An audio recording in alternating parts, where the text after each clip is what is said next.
All right, the recording started. Hello, everyone, and welcome back to another video. I'm here with Kirk Wilcox today. This is our second time recording because I had a little mess up there that first time, but we'll see if we can get it right this time. But it was a good discussion. And it was the best, some of the best Kirk Wilcox you'll never see now, because absolutely, it's a shame objectivists again struggle with audio issues all the time. Oh no, yeah, that's absolutely true. Why are objectivists such boomers all the time? But all right. Well, yeah, even yesterday, your Ron did a show, and then I think it cut out like halfway through his show, so he had to make a part two. And oh yeah. But I think a part of that is he's in Puerto Rico, and I think he just doesn't have reliable internet and electricity. I know he's mentioned that. Yeah, that's true. But I don't know. This time it should be recording. It says stop recording as the button this time, so it should be good. So I think, do you want to talk about education? Continue where we were at, or yeah? Or do you want to introduce yourself again, or do you want to introduce yourself again for the? Let's just go with it. Let's just go with it. We were talking about professional sports on the episode because I feel like this is a topic that a lot of objectivists don't really care about or really talk about. And usually when people talk about professional sports, it's always like, oh, can Lamar Jackson win the Super Bowl? Can Bill Belichick win without Tom Brady? It's always just those kind of hot takes. Who's better, Michael Jordan or LeBron James? Whereas I like to talk about sports as more of a cultural phenomenon. I think there are a lot of positives about professional sports. I think it's an area in the culture where achievement and greatness are often celebrated, and I think a reason for that is because it's more it's easier to see objectively. It's easier to see greatness. Are you winning? Are you winning championships? Are you a leader? Can you get your team over the hump? Can you score 50 points in back-to-back games or whatnot? Can you throw the Hail Mary? Can you get the job done in crunch time? Whereas in like a lot of areas in culture, it's easy to achieve. It's easy to be successful, even if you put out, crappy music. There's a lot of crappy music that's popular that makes a lot of money. Like the Insane Clown Posse, they make crappy music, but there happens to be a significant amount of people that just like putting on clown makeup and spraying each other with Faygo Cola. So the Insane Clown Posse, they make millions of dollars a year off of their music. Same with movies. A lot of crappy movies make millions of dollars in the box office, and just because, hey, they're popular, even if they're bad. But I feel like professional sports is one of those areas where it's harder to greatness is easier to perceive, and it's more objective. But then there are a lot of, and so I think in a lot of ways, professional sports really exemplify the American spirit and the American sense of life. But then there are some negatives with professional sports. It's one of the most cronyistic industries in America, with the way a lot of these teams get subsidized. They get buildings built. They get new stadiums and arenas built with taxpayer dollars because the team is part of the community, you guys. They do so much for the community. LeBron James goes to the local school and reads Dr. Seuss to all the kids. And, if we invest in this new football stadium, it'll create a lot of jobs and whatnot. And so I think the phenomenon of professional sports is interesting from that perspective. Yeah, and I think we even talked about it. You mentioned how Yaron Brook, I didn't hear this, but he said that professional sports is a distraction and a waste of time. Yeah, he said like depending on like how you use it, if you like watch it too much, it can be kind of a distraction. And I mean, we kind of talked about earlier about how like as teenagers, when you don't have as much to do, when you don't have as much to do, it's very easy to get like super into it. And like I just explained how like, I mean, since I've got to college, it's more just been a social thing for me, just like talking with other people, watching sports with other people, getting all my knowledge from them, and just having fun with the boys, I guess, and just watching sports with other people. And kind of, it just falls away over time, I guess. I've gotten a lot less interested as I've gotten more into like my career, my learning, all that sort of stuff. Oh, yeah. I mean, I watched everything when I was in high school. I watched all four major sports teams. I watched college football, college basketball. Like, on top of that, I watched professional wrestling too. And it's really easy to do when you don't have a job and girls won't talk to you and you don't have that many friends, you're not getting invited to parties, then yeah, it's really easy to just spend all your time watching professional basketball and football and watching all the talking head shows and whatnot. But then, yeah, when you have to start working 40 plus hours a week and you want to do fun things with your life, not that sports aren't fun. I go to sporting events all the time, but yeah, it's like, do I really want to, sit at home and watch this 4-hour baseball game, or would I rather go to the beach? Yeah, so it definitely, as you age, it becomes a lot more of a social thing, at least from my experience. Yeah. Just go with friends and stuff. But yeah. What was something else? Or do you want to keep going with your point? Oh well, yeah. What was I getting at? I forgot completely. Yeah. What made me want to talk about professional sports today was a few weeks ago, Mike Valeni, who's this sports radio show host in Detroit, he was talking about the Detroit Lions, and the way he talked about them made me realize that the Lions, and for those who don't know, the Detroit Lions, whenever people hear about the Detroit Lions, it's usually in the form of a punchline because they are notoriously known for losing and being pathetic. They have one playoff victory since the 1950s. They've never been to the Super Bowl. And now, as of late, they've been known for being a team where superstar players like Barry Sanders and Calvin Johnson retire early because they're tired of losing. But yeah, it made me realize that the Lions have been run by various incarnations of James Taggart for the last 60 or so years. Mike Valeni mentioned that he said something like, the Lions are just proof that you don't have to be smart to be a billionaire. Sometimes you're just born into it. Sometimes you just marry into it. And that was James Taggart. He was born into the Taggart family, and as a result, he got to control a railroad that he had no business controlling, that he was too incompetent to run. Now, I'm not saying the Lions, the owners of the Lions, are as evil as James Taggart. Like, they're not as sinister, but they're just incredibly incompetent. They don't know what they're doing, and they were owned by William Clay Ford, who was an heir of the Ford family fortune, and then he, used his wealth to buy the Lions back in the early 60s for like $7 million or something. And this was a guy that didn't have to create much. He just had a lot of money, so he bought the Lions, and now he passed away back in 2014, but he married one of the heirs of the Firestone. He married Martha Firestone, who's now Martha Firestone Ford. And now she owns the Lions. She's this 94-year-old woman who, again, didn't really create anything that I know of. They probably run on, impressive trusts and whatnot.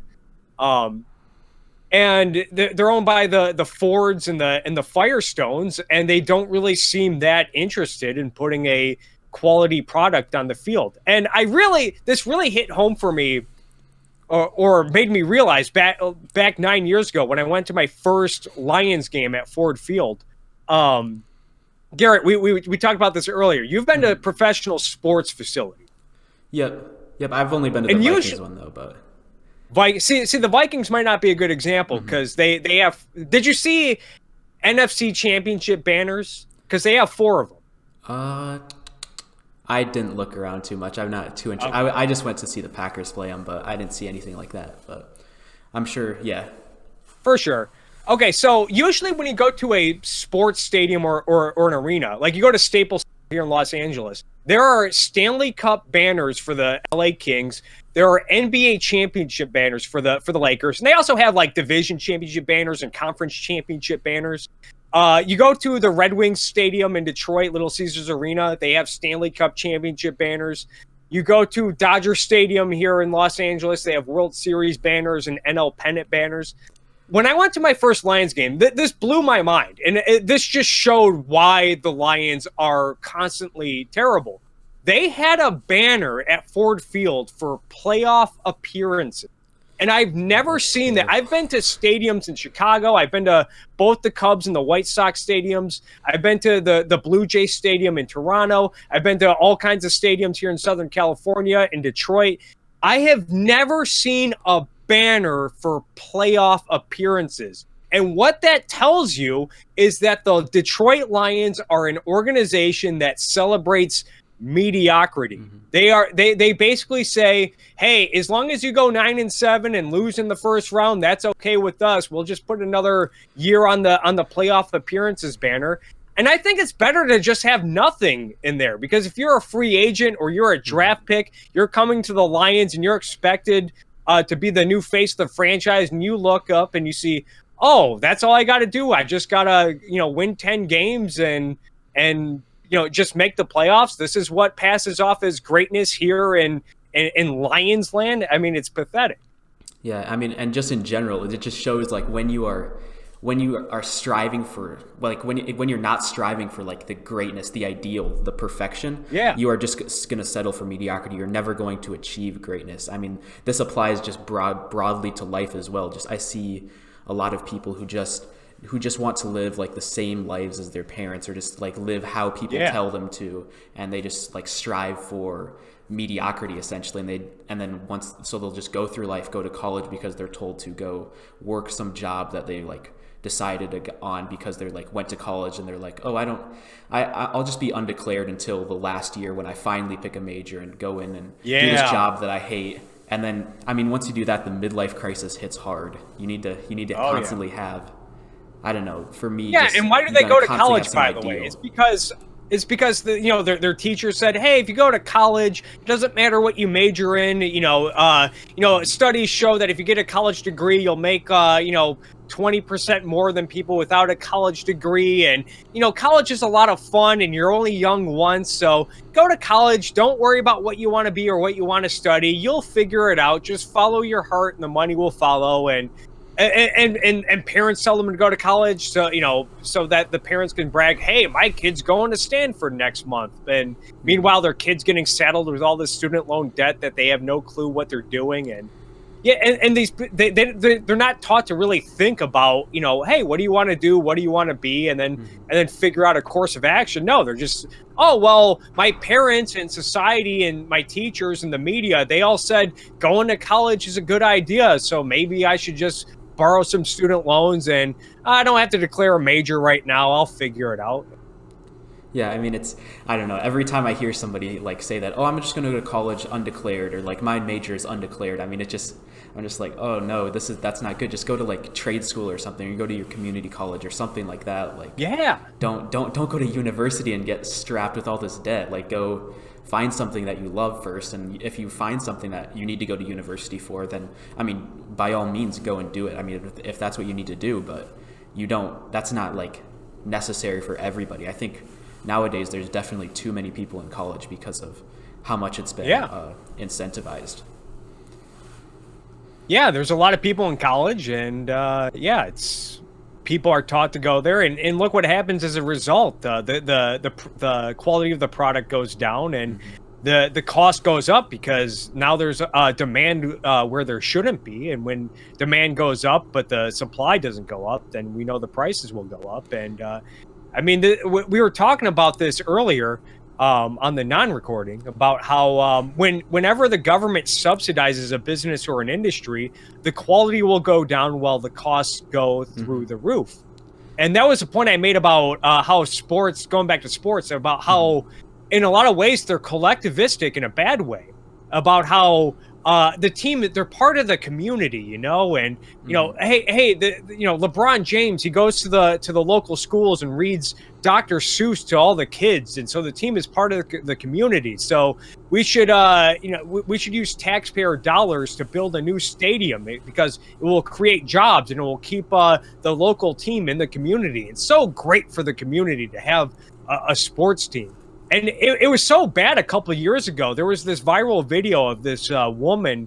I think it was at a city hall or a city council meeting in Phoenix, Arizona, because they were proposing to subsidize renovations for the Phoenix Suns arena.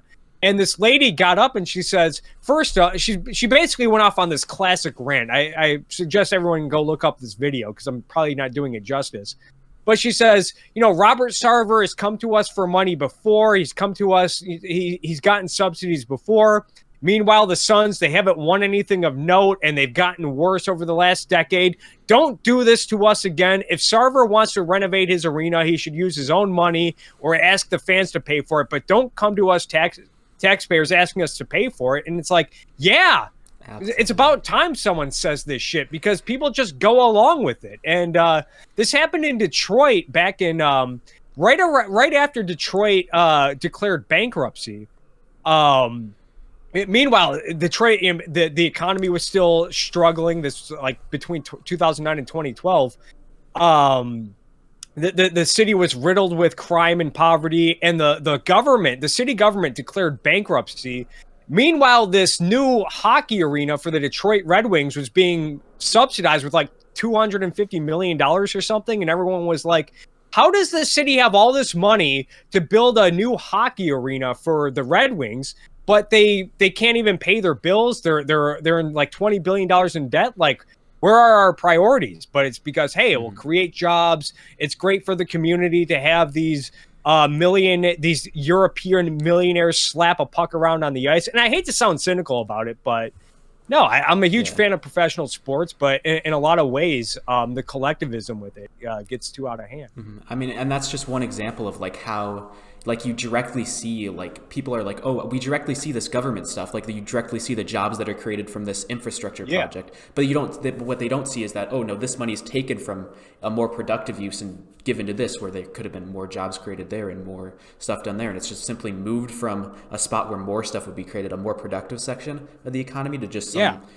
like a sports arena or just something that people. And on top of that, whenever these new stadiums are built, it's usually rich people that can afford the tickets, because now there's this new fancy state-of-the-art arena, and it's like they end up jacking up ticket prices and concession prices because they have to pay for it. And it's usually those people that, and I'm not trying to hate on the rich, obviously, but it's really unfair that the public has to finance the stadium so a bunch of so that rich people can go watch professional sports. But if you look at the Pistons back in the 80s, they built the Palace of Auburn Hills, and that was all done with private finance. They didn't use any taxpayer dollars, and as a result, they got this amazing arena. It was state-of-the-art. Apparently, after the Palace was built, whenever a new NBA or NHL team wanted to build a new hockey arena, they would send scouts to the Palace to check out the architecture and construction and whatnot. But the thing about the Palace was, even when the Pistons were competing for championships, they always had the cheapest prices, the cheapest ticket prices in the league, and some of the cheapest tickets in professional sports. And it's like, you see a cause and effect. You know, it was completely privately financed, and as a result, the product was a lot better, and the tickets were a lot cheaper. But whenever you see a stadium that's heavily subsidized, the tickets go through the roof, and especially when you look at the Lions, the product doesn't really improve that much. And I think this was a big issue in the 19th century, when the federal government would subsidize shipping and railroads. The Union Pacific and the Central Pacific, they didn't have as much of an incentive to be to have good profits, because hey, the federal government will bail them out. They'll continue to send tax dollars, and as a result, the tickets were always a lot more expensive on these subsidized trains. Meanwhile, the Northern Pacific, which was built by James J. Hill, that was completely privately financed. And as a result, he catered to everyone. He had more. His train was way more affordable than the Union Pacific and the Central Pacific, and it was a lot more efficient. The Union Pacific and the Central Pacific kept breaking down. They constantly needed to be repaired and whatnot. They were built very inefficiently, and whereas James J. Hill's his rail was a lot more efficient, and the tickets were a lot cheaper. Yeah, I mean, and this also, like, it connects back to education, as it connects to almost anything economic. Like, every time that I talk to somebody about, like, oh, I want to privatize all education, like even down to like the elementary level, like their initial response is, but wait, what about the poor people? How are the poor people going to afford it? And I mean, like, just look at any other example of the government getting involved in stuff like this. Or you can even like look at specific examples in like rural communities around the world, poor communities around the world, as like the writer of The Beautiful Tree. It's a book by James Tooley or something like that. I forget the exact name, but he wrote about how basically in these rural areas of the world, like they were very poor people, completely impoverished, and they would have these public schools that were financed by the government, and they had these other private schools, and almost all the kids would go to the private schools because it was just better outcomes and it wasn't that expensive for them. Because I mean, poor people can pay for stuff too. So I mean, you have to, as an entrepreneur, like you can create stuff that caters to these poor people, so then they can pay you too, and you can make money. And I think there's an issue with complacency, and usually when people talk about the economics, like we were just talking about basically like concrete stats and figures, like it drives prices up, but no one talks about how, especially when it comes to public education, it makes people really complacent. And the way people just think about education, like, oh well, it's free and I'm entitled to it, so I'll just send my kid there, and hey, the school will teach my kids their ABCs. I don't really have to help them out on their homework or really push them. That's the teacher's job to do. I have friends who teach, and I know this is anecdotal evidence, but I've heard a lot of stories about how during parent-teacher conferences, my one buddy told me this funny story about how he was explaining to the parent that, hey, your kid doesn't turn in assignments, he doesn't pay attention in class, and he's failing all of these different subjects. And the parent responded, you mean to tell me he'd be up in here all year and he ain't learned shit? And it's like, yeah, he's not going to learn shit when he doesn't try. Like, you as a parent, you have a responsibility to get on his ass, tell him to do his homework and turn in his assignments, or he's going to have to repeat the 5th grade or whatever. And I've heard, he tells me that a lot of parents view school as free babysitting, essentially. Like, they don't really care if their kid is succeeding or failing. They just say, oh, cool, I have somewhere to send my kid for 6 hours so I can go pick up some extra shifts, or I can go shopping or clean the house during the day, or whatever they plan to do. In a lot of ways, it makes people complacent. And he also told me every year for the first 2 weeks, he has to teach everyone manners because their parents aren't teaching them manners, because again, that's something that that's something that we send our kids to the post office for.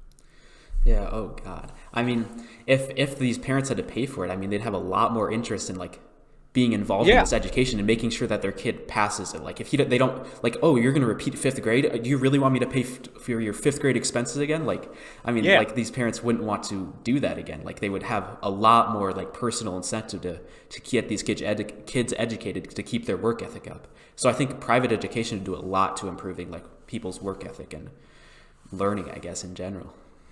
Yeah.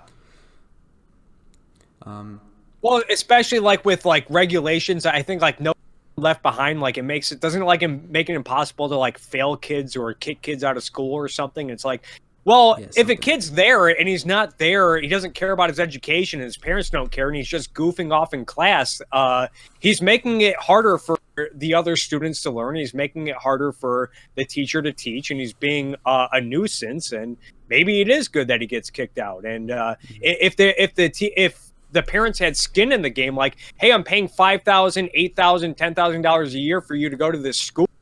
What are you doing not paying attention? Why am I paying for this if you're not going to learn? If you just want to be illiterate for the rest of your life, then fine, we'll pull you out of school and we'll see where you end up in life. Yeah, definitely. That would give people a lot more skin in the game. And then just to expand upward with education wise, a lot of people who like Alexandria Ocasio-Cortez, Bernie Sanders, they all are like proposing free education even for college, which is free, but free education even for college, which I mean, to me personally, that doesn't sound like, as someone being in college, that doesn't sound like a good idea for me, because I worked so hard to try to get all these scholarships to try to get my costs down as low as I could. Like I got full tuition here, and just like to have it just taken away from me. When do you want other people to get into college? Is it really fair? Just because you had to work hard doesn't mean that everyone should have to work hard. College should be free for everyone. And if we have free college, then it'll be easier for people to move up the economic ladder and if we, more people will get into school and they'll become doctors and engineers and inventors and scientists, wouldn't this be good for the community?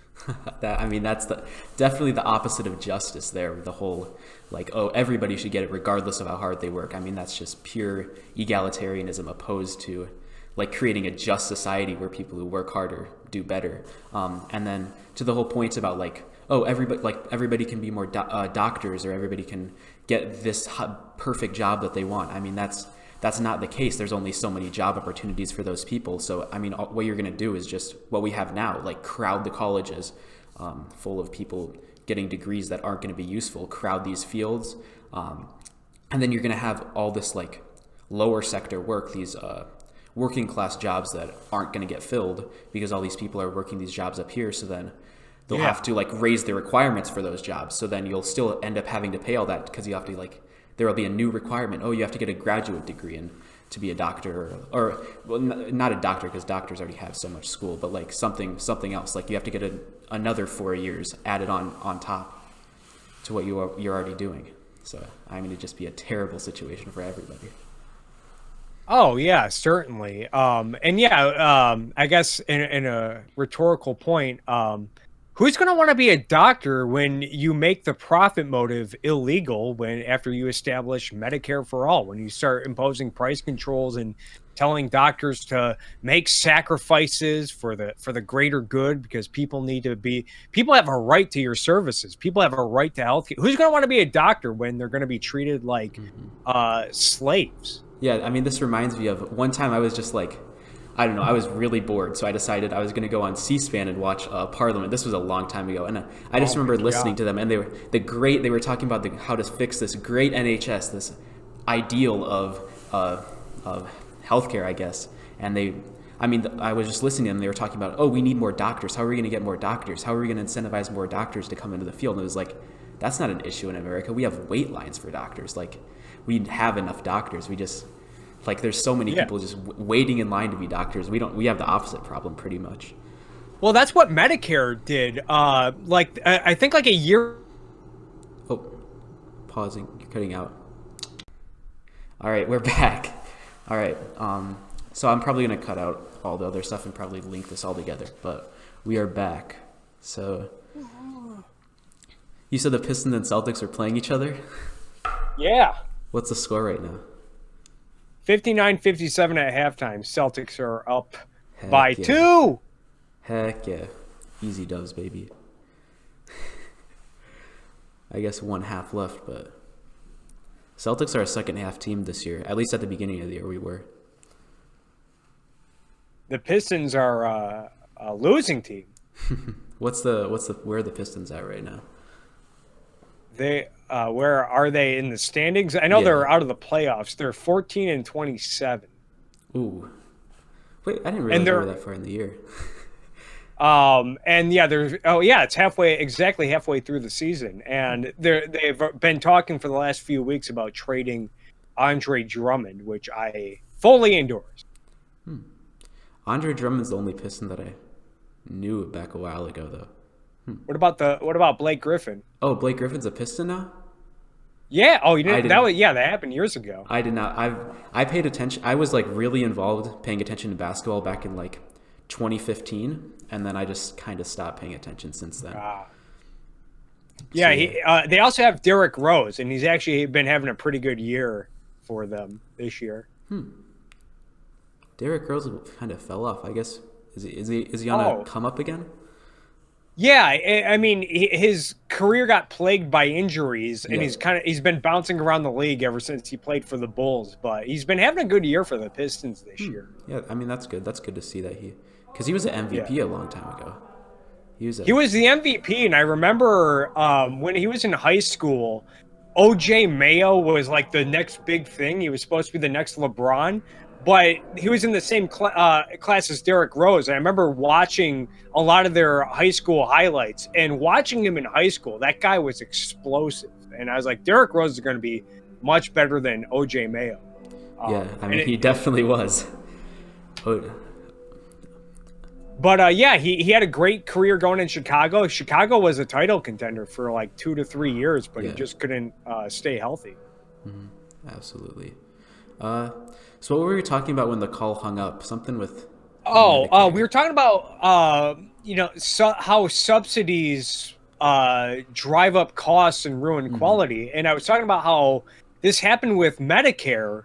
A year after Medicare went into effect, the cost of hospital visits and doctor's appointments and medical care dramatically increased. But I think I don't remember what the exact numbers were, but they went up by a lot with after a year. And the reason why that was because the government had stimulated demand in an industry where you could not significantly increase supply right away, because there was already a fixed amount of doctors. I shouldn't say fixed amount, but it's not easy to increase the supply of doctors when it takes 12 years to become a PhD, and it's very rigorous and whatnot.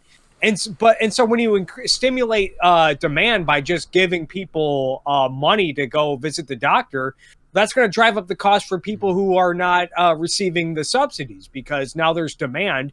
Now the doctors are getting a lot more appointments. They have less time to see you. So it drives up the cost for the people who are not getting subsidized. Yeah, absolutely. And one thing that, I'm trying to remember the specifics of this. One thing I heard, like when Medicare like drives down the cost of certain things, like these doctors, they have to like make it up somehow. These companies have to make it up, so they raise prices for other people. Which, I mean, that's a big reason for why healthcare is as expensive as it is. And I mean, people love to talk about healthcare as like one example of the failure of the free market. But I mean, when the free market was involved with it, I mean, it seemed fine. It wasn't known as this huge problem that it is today. But the second the government got involved, its prices just skyrocket. Yeah, people talk about it like it's this Wild West, laissez-faire capitalism, like it's been like this for years. And even conservatives, I mentioned this on the DDV show the other day, even the so-called defenders of capitalism, they talk about it like it's free market too. They say, oh, but what about all the innovation? What about, 70% of innovation comes from America and we have less wait times? And it's like, well, let's be honest here. We don't have a free market in medicine. It's a mixed economy with a lot of controls that drive up prices, and it's heavily subsidized. So no, it's not. Yeah. It's definitely far from capitalism. Yeah, and the relative freedom that we get, I mean, just that relative freedom compared to everyone else is the reason why, like innovation-wise, we are such a higher percentage compared to all these other people. And just imagine how much innovation there'd be if it was free. I mean, we'd probably have a cure for cancer already. Yeah. Also, let's talk about that, the profit motive in medicine, because I think that's one of the big things. Is like, oh, is it right to take advantage of sick people? Is it right to profit off of sick people? And it's like, why not? What if someone found a cure for cancer, but what if it was like a pill that prevented you from ever getting cancer, but it cost you $5,000 to buy the pill so that you'll never get cancer? You know what I say? Great. The guy who cured the cancer is a hero. He deserves all the money he can make. I hope he has $50 billion. I hope he earns $50 billion. And I get to worry less about dying from cancer. It sounds like a win-win scenario to me. How much of your life, how much is your life worth to you if you're not willing to pay money to sustain and extend your own life? Yeah, I think one issue with this is people completely ignore the fact that someone has to produce this stuff. Someone has to come up with this idea. Someone has to make it. So it's not like this thing that's out there that we can just take and give to these people. Like it's something that has to be made by somebody else. And if it's just like they're a servant to everyone else, I mean, why would you ever want to make it? And I mean, you definitely deserve all the money that you get because you created something that makes someone's life so much better. Yeah, I'm in this politics forum, and someone posted an article about this teenager who developed this new test that can screen out pancreatic cancer. I think it was pancreatic cancer before it spreads and gets too serious. And someone posted this article saying, "Oh, how is this guy going to be rich? Is this guy eventually going to be wealthy?" And I commented, "I hope so. This guy, he's probably going to save a lot of lives with his new invention." Yeah, I mean, it's amazing. I mean, I just love how like capitalism just rewards just greatness and just creativity. And I mean, it's so clearly the best system, but people just don't conceptualize selfishness as like a good thing, but they just are like, no, this person got wealthy off other people's backs by hurting other people, but he's really helping them, but he's by hurting him by like taking their money, apparently that makes them worse off, even though they wouldn't like, I don't know, they wouldn't like give them this money if they weren't going to be better off with the pill. So yeah. But yeah, I mean, absolutely. But yeah, where were we going from there? Yeah, we were talking about professional sports and how the subsidies drive up the cost of tickets and whatnot. They don't necessarily improve the product on the field. But I want to go back to professional sports because we were talking about how it's one area where greatness and achievement are easily perceivable. When you know when you're seeing greatness, because you know when a team wins, the team is winning, and the player who wins more championships and wins more games and breaks more records, he's clearly better than everyone else, and as a result is always rewarded with praise and bigger money, more money. But I remember we were talking about how there is an envy element where a lot of people they hate greatness. They hate Tom Brady because he is so good. And I've actually always been on the Tom Brady bandwagon because early in his career, there was this debate about who's better, Tom Brady or Peyton Manning. Peyton Manning has all the passing records, but Tom Brady is winning the Super Bowl. I jumped on the Brady bandwagon, and no one really hated Tom Brady between like 2000 and 2008 before he had that almost perfect season. But ever since then, people just love to hate Tom Brady. And in a way, it's more fun for me because it's fun when Tom Brady wins and all these sore losers, especially the Atlanta Falcons Super Bowl when he came back from the Patriots were losing 28-3 and they came back and won. Everyone was talking shit like, haha, Tom Brady and the Patriots lose, they're a bunch of cheaters, haha. And then the Patriots ended up coming back and winning, and it was so much fun to be a Tom Brady fan, to see all these miserable people that love to hate not get their way. Yeah, I mean, it just shows like Tom Brady was like such a late draft pick. He was like the underdog. Everyone was rooting for him. But the second he becomes great, the second he starts achieving, that's when people just want to shit on you and just. Well, that's another thing. He went to when he was at the University of Michigan, he was losing his starting spot to Drew Henson, who was this highly desired high school quarterback. He ended up coming to Michigan where Tom Brady was. And he was taking minutes and snaps from Tom Brady. And there was this debate when Tom Brady was at the University of Michigan, who the better quarterback is.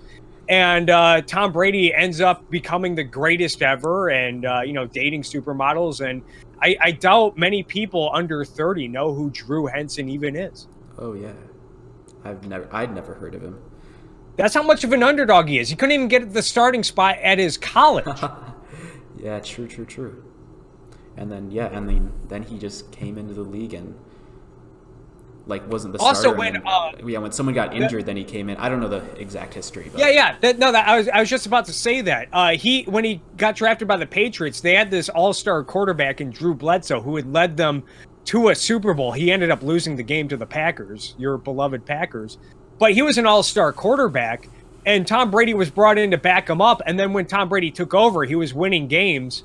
And then he got injured in the playoffs against the Steelers. So Drew Bledsoe came back and won the game against the Steelers. And then they were in the Super Bowl, and there was this media debate over who should start in the Super Bowl, Tom Brady or Drew Bledsoe. So it's like, even in his first Super Bowl season, no one had that much confidence in him.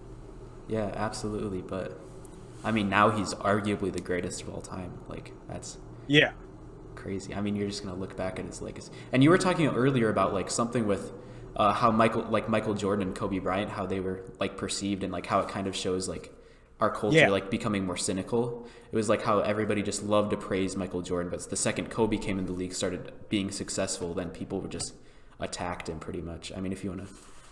Yeah, Bill Simmons talks about this in the Book of Basketball. It's a really good book, and they actually they just started a podcast recently about this book, and it's all about the history, because this book was written in 2009, I think. And so there's a lot of updates to be made. So he just said, all right, I'm going to start a podcast called the Book of Basketball Podcast where I update, greatest ever lists. But he talks about how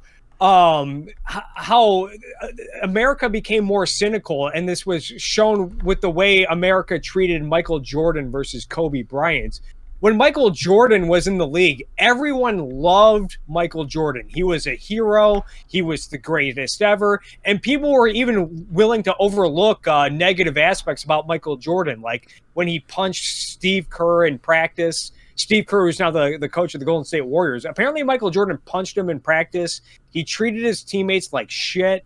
And he was, in some ways, he was kind of an asshole. But everyone overlooked that because he was the greatest. Then Kobe Bryant comes along. Also, like, Michael Jordan also busted his ass. He worked really hard, and he always prioritized winning and being great more than anything.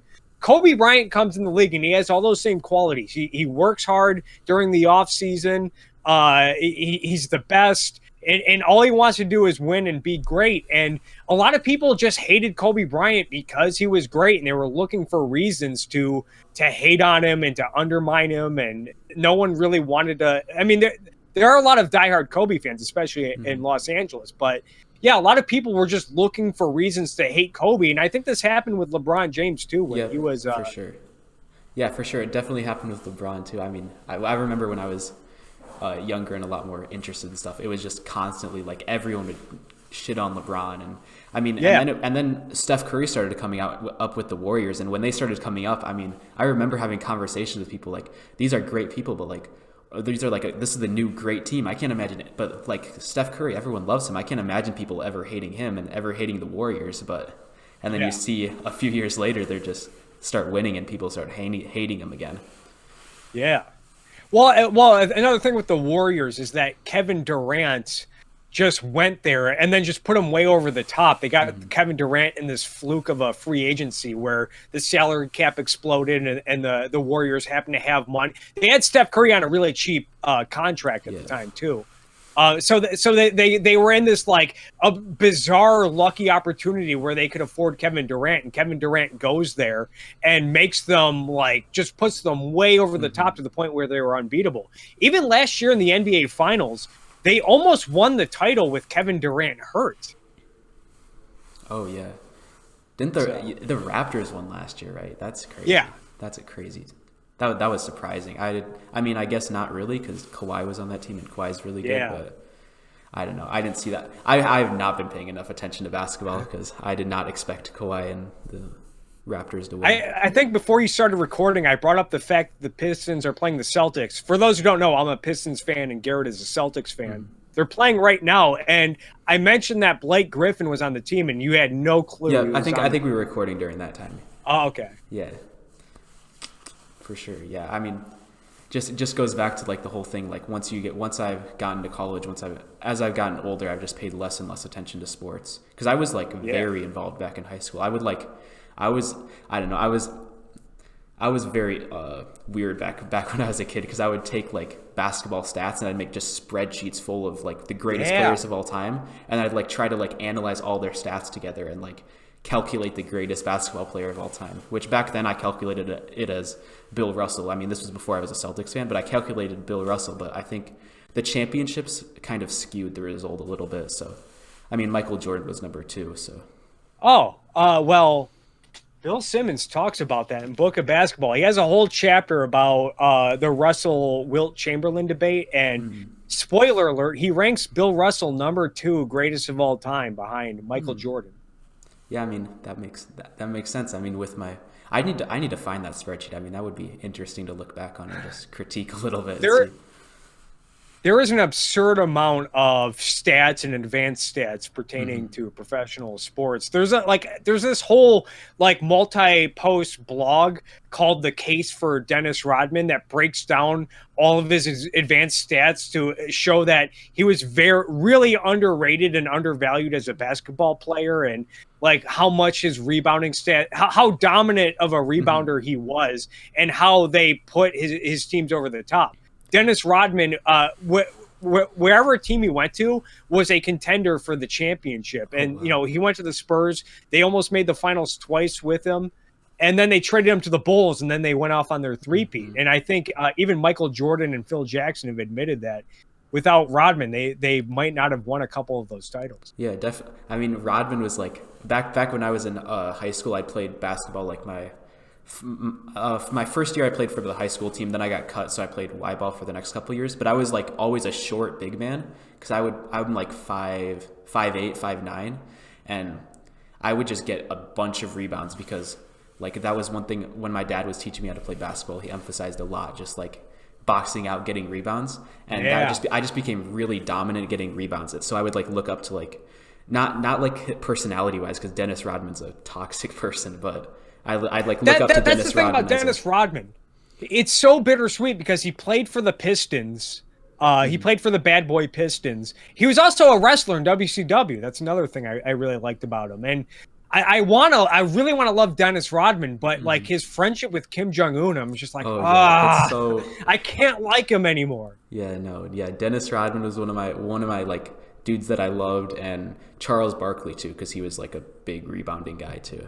Yeah, the round mound of rebound, Charles Barkley. He never won a championship. It drives me bonkers whenever I watch the Pistons and they don't box out and they miss a rebound. Oh yeah. Anytime, what really annoys me, anytime I see like a big man who doesn't like box out or get rebounds, that just pisses me off because it's like you have all that height, but you can't get a rebound. It's just. I remember I was playing pickup in gym class in high school once, and I was boxing out and getting all the rebounds. And one of the guys on the court who obviously didn't play a lot of basketball, he was just doing it because that's what we were doing for the day. He's like, "You have to stop butt humping me." Because for those who don't know, boxing out, you use your butt and your legs to like go like that to push other guys out so you can clear space to get the rebound, and it gives you a huge advantage. And I kept doing that to this one guy who was guarding me, and he thought I was trying to butt hump him. Oh no! I mean, I've always the only thing I've ever gotten with how much I box out is people like saying, "Oh, you're being a TriHard," and that's really annoying. I hate that insult. I hate that insult so much. People calling you a tryhard. That's a compliment. Yeah, I know, but people use it as an insult. You're like, oh, you're trying too hard. Like, I mean, it's just a sign of where our culture's gone, I guess. Just. Yeah, sorry. I want to win. Yeah. I don't want to be a loser. I don't want to get embarrassed. Yeah, I mean, and for me, it's like a lot more fun to just be competitive and try as hard as I can. Yeah. But other people are like, oh, that's not fun. I just want to chill and chuck up threes randomly and not, It's just, interesting how people play. A tryhard. Yeah. Have you not heard that insult before? No, I've definitely heard it before. It's very common, at least when I can't remember last time I heard it, though. Yeah, I mean, even that even gets applied to, like, in school sometimes too, because like I don't know, my friends would be like, "Oh, you're trying too hard," or just like loosen up, chill out, and I'd just be like doing homework and shit. And when I was when I'd play pickup ultimate frisbee games, and apparently ultimate frisbee is known for like being all about sportsmanship. But I'd always bust my ass. I'd always run way back and forth, so whoever was guarding me would get tired out and whatnot, and give me. And everyone always loved that. Even like my opponents loved that I was trying really hard and. Running all over the field. That's good. Ultimate Frisbee is a fun game. That's like that's a very like run around, like you gotta like work really hard to play that game. My problem is I can't do the underhand throw. A lot of people master that, and I've tried to, but it's tough. Yeah, I did. Like we had an Ultimate Frisbee club that I went to like the first couple of practices, but I just kind of ran out of time to keep going to that. But it was fun the times I was there. I kind of learned the flick thing, but it's very difficult to get to grasp. But yeah, Yaron, I don't know why I wanted to go back to that, but Yaron said watching sports is a distraction. I guess that is a problem with a lot of people, though. Like, you ever, like, meet, I mean, you're still pretty young, but, like, you ever, like, meet another grown man who has what's called a man cave, where they just have sports memorabilia all over, and all they ever want to talk about is football. Like, I used to work at a liquor store, and we had all these regulars that would come around. Like, it would be May, and they were like talking about the upcoming college football season. Yeah, I feel like that's what dominates a lot of people's lives, though, because I mean they're not really interested in much else. I mean that's how some people find meaning. I guess it's interesting to me. I could never like be that obsessed with sports and like feel like I'm doing something meaningful, but yeah. Yeah, or like a lot of times, like when a team loses a big game, like you'll see video of like people burning jerseys, and I remember after Michigan, they lost a big football game this year, and then there was this video on Twitter of this guy. He took the Jim Harbaugh is the head coach of the Wolverines, and he took out his Jim Harbaugh bobblehead in his backyard and then hit it with a golf club and posted it on the internet. I'm like, why are you doing this? I understand you're upset, but like, you're really gonna make this big of a fuss over? I don't know.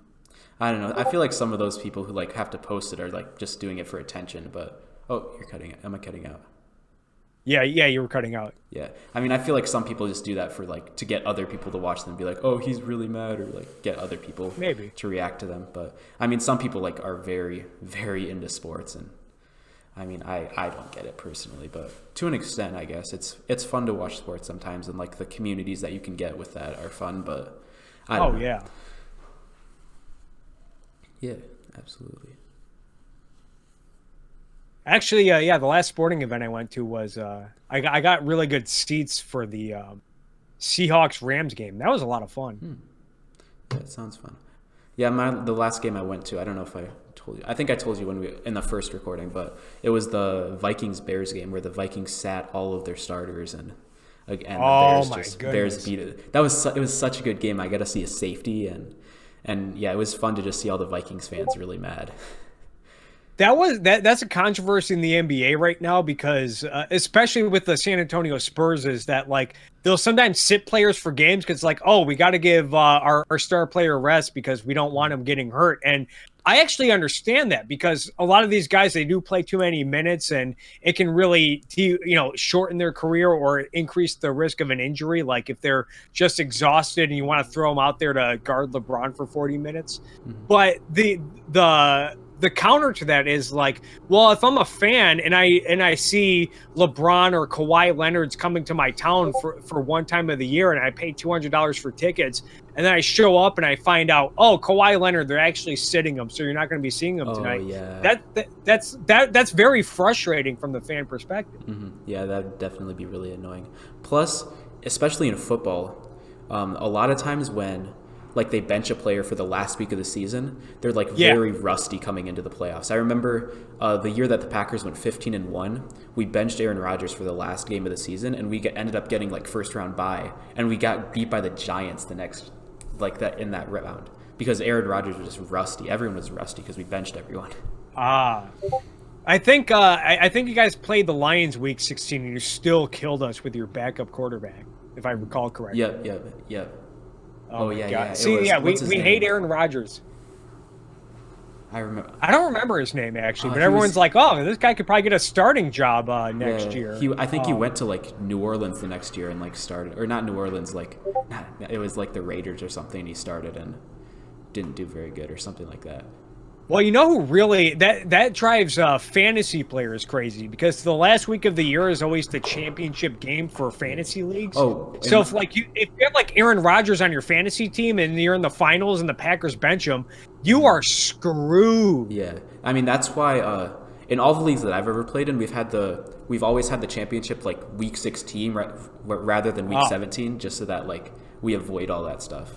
But I guess if for the people that do have it in week 17, that would really be terrible. Like if they would have had Delvin Cook on their team or something, and because he didn't start week 17, but that would have been bad. Yeah.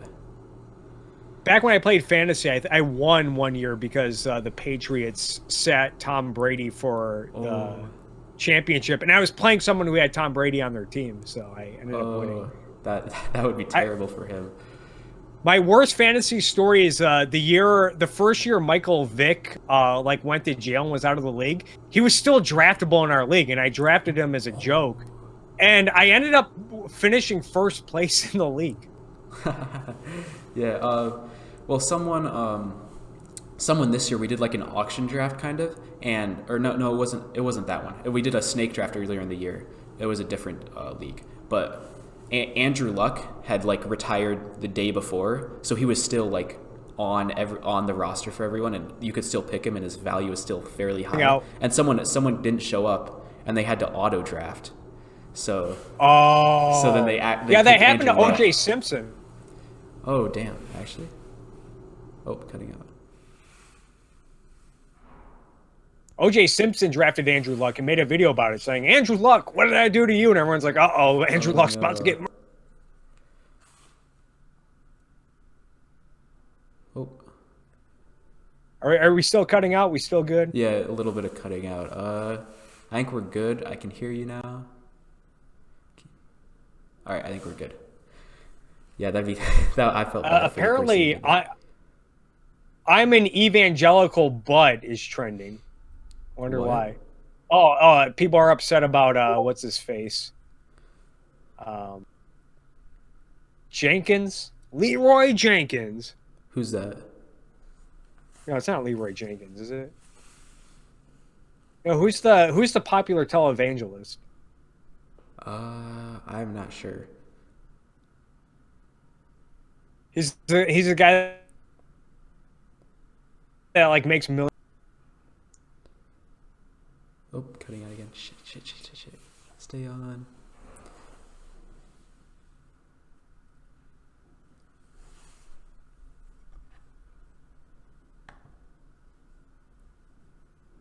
Why is it doing this again? No, what the hell?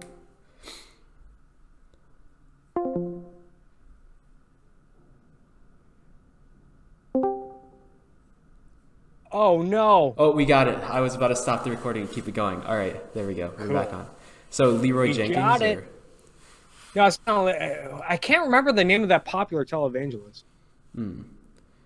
I feel like I know vaguely who you're talking about, but I don't know. I don't really know that well. Joel Osteen, that's it. Joel Osteen. I've definitely heard that name. I think there is a preacher named Leroy Jenkins. Yeah. What happened with him? Leroy Jenkins. For some reason, I am not a televangelist, but is trending, and a lot of it are mocking. But yeah, Leroy Jenkins, he was an American televangelist. He died in 2017. I wasn't too far off. He's up in heaven now. Up in heaven with our Lord and Savior Jesus Christ. Hell yeah. What would you do if you died and then it turned out that like Joel Osteen was the real deal? I don't know. I would apologize to God and hope he let me in heaven, you know? Like, you gotta be kidding. You of all people? Yeah. Or like you die and then like the Mormons are right. Like, oh, I guess I lost out on my own planet. I think that was a joke in South Park once. Yeah. They found out that the Mormons were actually right. Mm-hmm. Yeah, I mean that would be absolutely absurd. I don't know. Sometimes, especially right after I like left religion, I thought a lot about like, oh, what would happen if God was real? I guess I would just have to I would think like, oh, I just have to like tell him like apologize and be like, I just followed the evidence to the best of my knowledge and hope that Aquinas' version of God's the real one and not who's the other guy? Augustine's version of God was the right one. Yeah. That was my red pill moment when I was like a teenager, and in social studies class we were learning about all these different religions like Hinduism and Islam and Buddhism and all that stuff. And then I was like, wait a minute, what if the Hindus are right and I'm wrong? What if what if the Muslims are right and I'm wrong? Like, am I going to go to their version of hell? What's going to happen? And that's when I started thinking more about it, and I ultimately concluded, it's impossible to know if any of these religions are real. So yeah, I mean that's definitely the case. I don't know, I grew up very religious, and then I got like really involved in a lot of the like more intellectual side of religion. So I would be the type of person who'd go on like the internet and like destroy atheists with arguments and stuff like that. And like, you were like you're going to be the Ben Shapiro or Dennis Prager. You were, I mean, the Christian version, I guess. But yeah, I would have been. I guess you'd be more like Matt Walsh. Ooh, I hope I wouldn't have become Matt Walsh. That dude is. I don't think that guy's like the biggest. He's like the biggest hit or miss person on Twitter. Like either his opinion is spot on or it's completely outrageous. Yeah, like the whole porn video is the most recent thing that I saw of him, where he's like, ban all porn. It's like, holy shit. Like that, I don't know. That was a very surprising take that a lot of For days. He. Oh, you're cutting out. Are we good? Yeah, the so-called defender. Yeah. Oh, I can. Oh, geez. Here we go. Are we good? I see you moving. Audio's cutting though. The audio's not working for some reason, but I could see you. I'm wondering. Whoa. I got the aw snap thing. Reload. What the hell?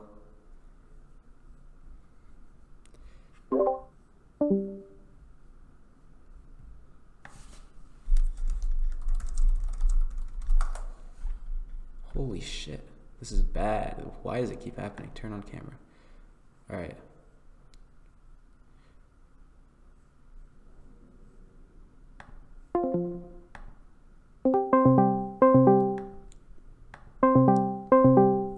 Let's do it this time. I hope it works. Ooh, y'all seen the beautiful... Y'all seen this beautiful screen over here. Oh, look at that. Oh, only one of them has the mouse on it. What up? What up? My page just did the aw snap thing randomly. Oh no. But OBS is working again. All right, we are having really bad technical difficulties. But we were talking about Matt Walsh and you were going. Yeah, how you were about to come the new Matt Walsh because you were owning the atheists online. Oh yeah, of getting course. in debates with them. Yeah, I mean, I was a libertarian though, so I would honestly have probably headed down the whole all anarcho-capitalist rabbit hole, because that's where I was progressing over time. How does that, is that more, would you say that anarcho-capitalism is more consistent with Christianity than, say, socialism? Ooh, I'm not sure, actually. That's very, I mean, I haven't thought of those arguments in a while. I could see either way. I think socialism is probably a lot more consistent because you have a lot more of like Jesus advocating for, like the rich it's more likely for the rich to go through the eye of a needle than to enter the kingdom of God and all that sort of stuff. But I mean, always, because I do notice that a lot of Christians are anarchists, and I'm like, how does that even, how does that work? I guess maybe you could say Jesus was a pacifist and believed in not judging people and not fighting with people, and anarchy means no force because there's no God. I don't know. It just a non-aggression principle. Yeah, I guess might jive well with elements of Christianity, but the issue with Christianity is you can literally justify any worldview that you want. Like I was even when I became started being interested in objectivism, I would still hold on to Christianity and try to explain reason by using God and explain a lot of stuff using God. And I mean, I did it decently, but obviously it fell apart because you can't hold contradictions that obvious for too long. No. So what was your history with objectivism? What's your story, I guess? I don't think I've ever It's kind of a long and boring story, but I'll go for it. Maybe it's more interesting than I give it credit for. Basically, I moved to Los Angeles in 2013, and I moved out here with my cousin and one of my good friends from college. We got a 3-bedroom apartment, and we, when you move to LA, or at least when we did, there was this big honeymoon period where we'd hang out a lot and whatnot at our place. And it's funny because my cousin was an objectivist for years, and he tried to get me into it for years. He once gave me a copy of The Fountainhead. What? Join the cult. Yeah, he gave me a copy of The Fountainhead, and I'm just like, first off, I've never really been into fiction, but he gave it to me. I'm like, this is a big book with tiny words. I don't have time for this, and I just never gave it the time of day. But we were talking about foreign affairs in the Middle East. This was 2013. We were talking about the Iran nuclear deal, which I think at the time was just being proposed, and the rise of ISIS. And he was explaining to me like, oh, the reason why there are all these terrorist groups and why they hate America is because they want to spread their version of Sharia law. And they're not going to be satisfied until they dominate the world. And I was like, what? And like, I'd never heard this before, this perspective. And I woke up the next morning with an email from him with attachments. And they were Yaron Brook lectures on the history of Islamic totalitarianism. And I started listening, and I just thought they were really interesting. I was like, who is this Yaron Brook guy?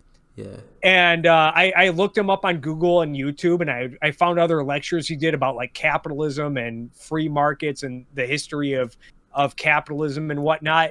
And I remember being blown away because I'm like, a lot of what he says contradicts what I learned in middle school and high school and college and whatnot.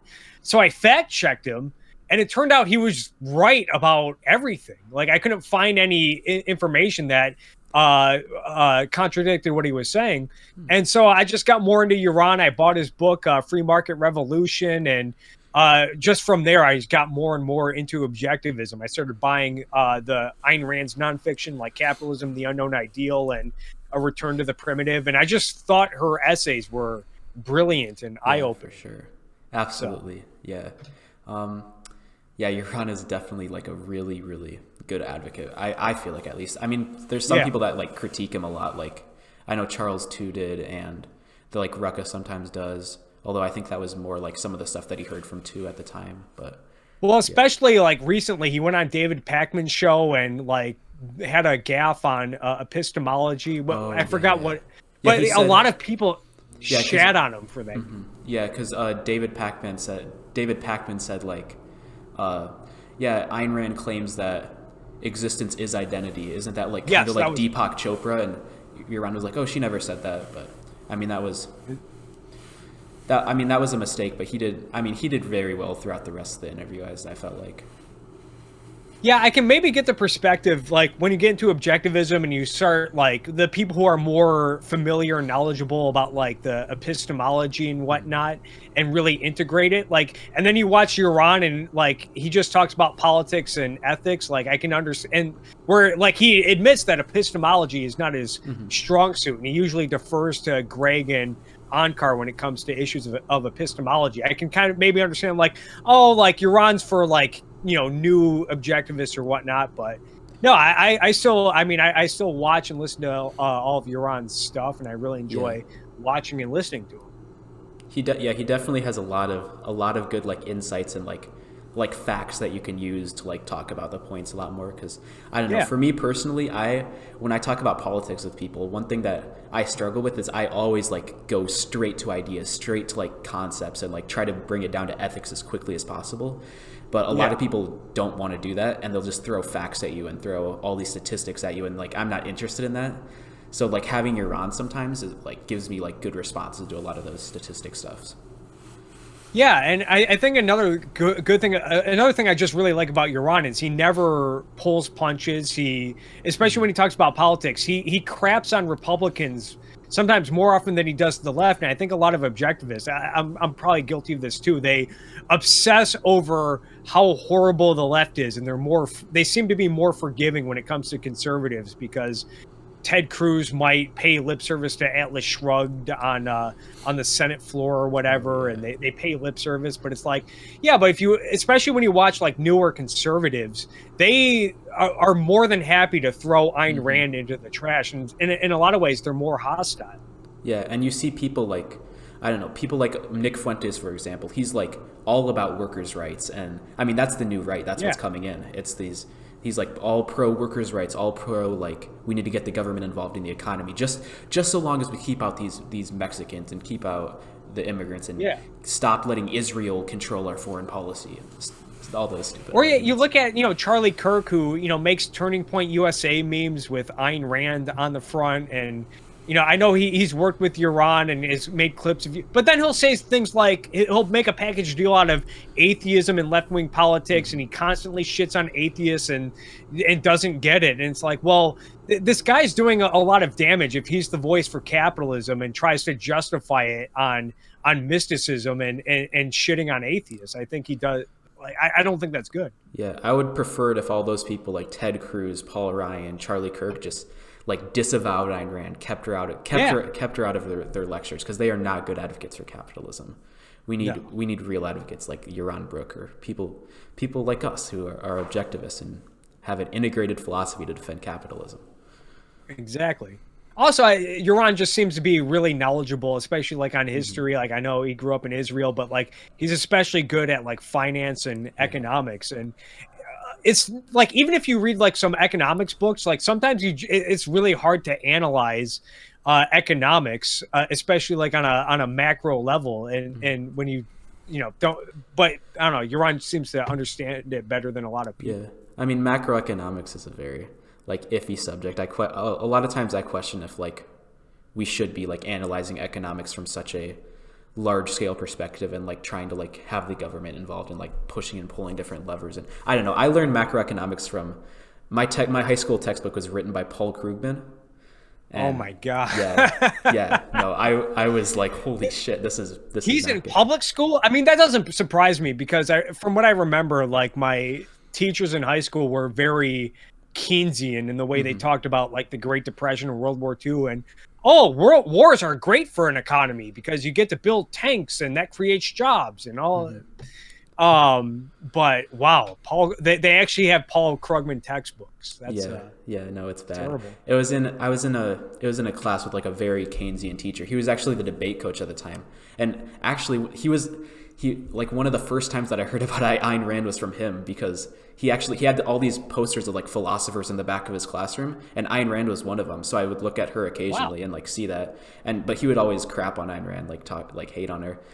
But yeah, so then that was actually one time I got somewhat interested in her, and I looked up who Ayn Rand was and a little bit more about her. But initially I dismissed her because I'm like, oh, she's the selfish person. She like selfishness. Selfishness a virtue? Like, what the heck? That's not true. I remember talking to one of my friends in the hallway. I would occasionally like name drop philosophers or talk crap about them. So I would like, oh yeah, I'm gonna go read some Ayn Rand. And he's like, who's that? Oh, she talked about selfishness as a virtue, and like we just laughed it off, and like it was bad. Yeah, I see a lot of people doing that. I mean, Kyle Kalinske did it when he was talking with Destiny and Hassan Piker about a year ago. Like, everyone goes through a phase where they read Ayn Rand and think, is selfishness good? Like the concept is dumb. But yeah.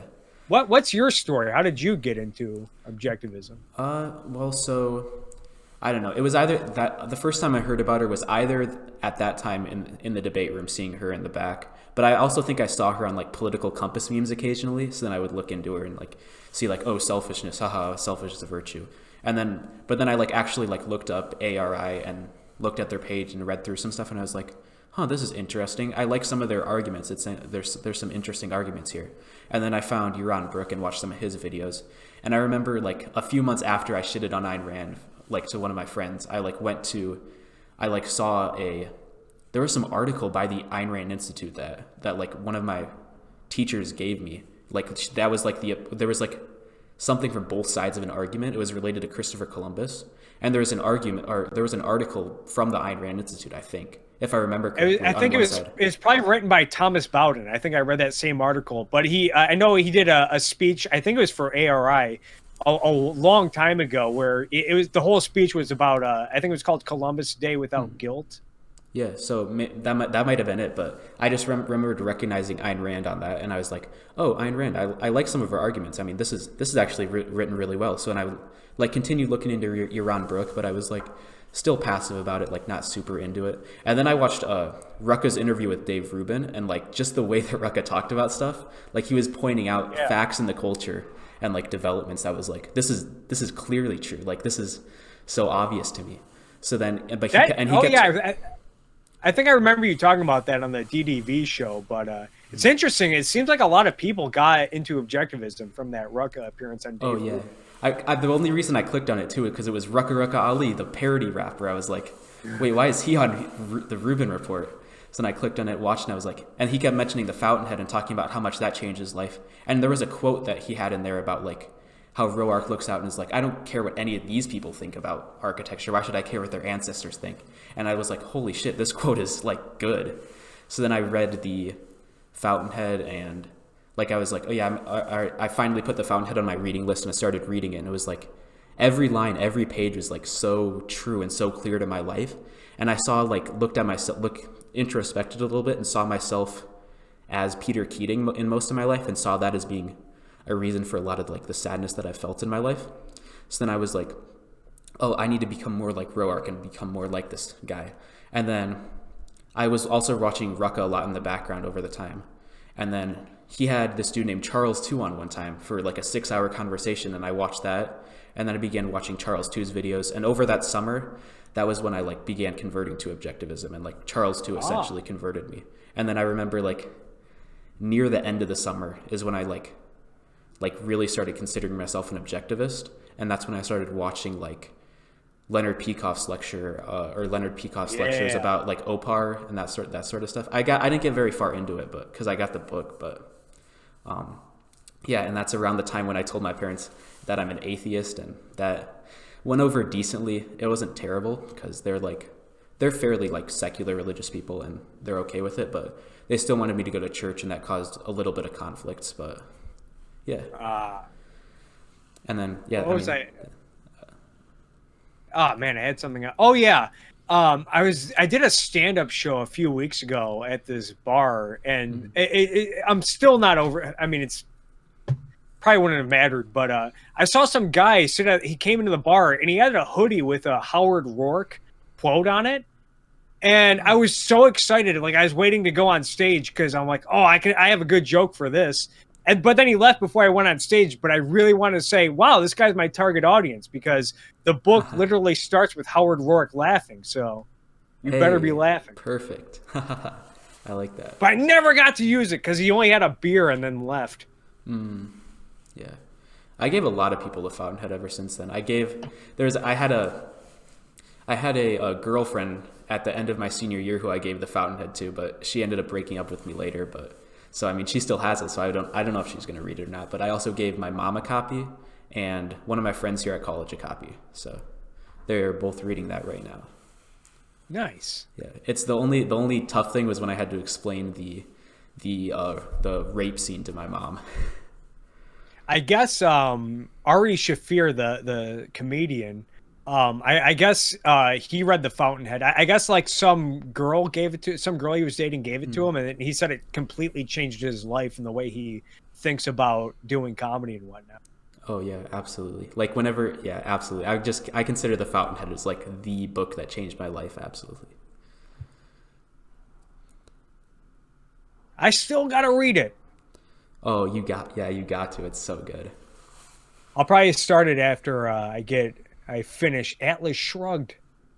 Have you finished it before, or is this your first time reading it?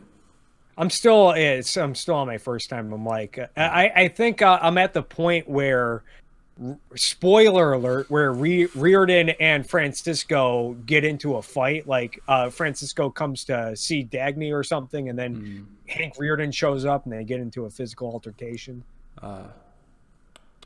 Yeah. Have you seen or have you read the Fountain or Atlas Shrugged? Yeah, I've read almost all of her fiction. I haven't read the plays yet. I've read We the Living, Anthem, Fountainhead, Atlas Shrugged, and then I've also read The Virtue of Selfishness, and right now I'm reading Opar. Nice. Yeah. I kind of put down the book for a while because of like school and getting so involved with that stuff. But like my New Year's resolution this year was to read at least 10 pages a day. So now I'm like chugging through that book a lot faster now. And like it's crazy how much like insights in that book. Like every time I read another 10 pages, I get a new idea for a video. Like my empathy video, for example. I just read about justice a little bit, so I was like, oh, empathy, justice, I'll connect the two in that video. And then one of my videos I made recently, the one that I made yesterday about the how you can't force happiness, that came from reading the section about the initiation of force in Opar. So yeah, it's all like, I don't know, it's crazy how like just reading this stuff just makes everything click so much clearer than just thinking about it and writing stuff down. Yeah, it seems like a lot of people are subjectivists when it comes to happiness. I think Charles too kind of touched upon this when he was doing his Stefan Molyneux videos, and I think Stefan Molyneux said something like, "Oh, like what if you're a guy like Hitler and being a dictator and killing people makes you happy? What then?" And Charles Sue's like, "Well, it's clear that Stefan Molyneux has never been happy if this is the way he thinks about happiness. He just thinks it's whatever you're feeling, and it's all subjective. People don't really have a proper understanding." I think Uran also somewhat like Uran was like arguing with people on a thread about Ayn Rand and says like someone said like what if killing puppies or killing people makes me happy? He's like, well, then you don't know what happiness is. Yeah, for sure. I mean, to think that just like the warped subconscious that someone must have to like want to do that and take whatever warped pleasure they take out of that, like you definitely can't experience real happiness if that's the way your subconscious is wired. Yeah. I used to think, and I used to, before I got into objectivism, I used to like think happiness was a lot about material goods. I knew it wasn't all about material goods, but I thought like, oh, well, it's kind of like that Daniel Tosh joke that like he says, oh, money can't buy happiness, but money can buy a jet ski. Have you ever seen someone frowning on a jet ski? No. And it's like, well, as long as you have money, you can probably just, but then again, that's just escapism. And if you're just, buying, going from material good to distraction, then you're not ultimately happy if your life is boiled down to just buying distractions. Mm-hmm. Yeah, I think I was probably the exact opposite on what I viewed happiness as. Because I used to be like I used to be absolutely obsessed with trying to find out the route to happiness. If you look at some of my old journals, like it was going back and forth between like super depressed writings and like feeling lonely, and then like what is happiness? How do you define happiness? And I would always try to define it as like love and trying to like giving yourself to another person entirely, because I can't experience happiness on my own, so I need to turn to another person. And so that was my conception of happiness, and it obviously didn't work very well because I was not a very happy person at the time. Speaking of which, the Pistons are up 16 on the Celtics right now with 5 minutes left. Oh, no. You guys are at home, too. You guys can't handle Derrick Rose? Come on. He's too good. His knees are starting to heal, I guess. What are your thoughts on the Celtics right now? Because I remember a couple of years ago, I thought they were going to be the dominant player in the Eastern Conference. And I know Kyrie Irving didn't work out, but you guys got Kemba Walker, who, funny enough, took Antoine Walker's number, which I'm very amused by. Kemba Walker's still a really good player, though. But you have all these good young pieces like Jaylen Brown and Jason Tatum and all these draft picks still, and it's like, I don't know. Like, are you happy with the Celtics now? Because they're one of the better teams in the East, but I always thought that they would be like a championship contender, and they came close a couple of years ago to making the finals, but they haven't really. They really haven't. I don't think they've been to the conference finals since. Yeah, I don't know. I think eventually, we're going to do good. I trust the ownership. I think they have good ownership with like just the past stuff that's happened with them. And I mean, I don't know. I don't know enough about it. I think we got a lot of good young pieces, and I think we're very well set to have a good team for a while.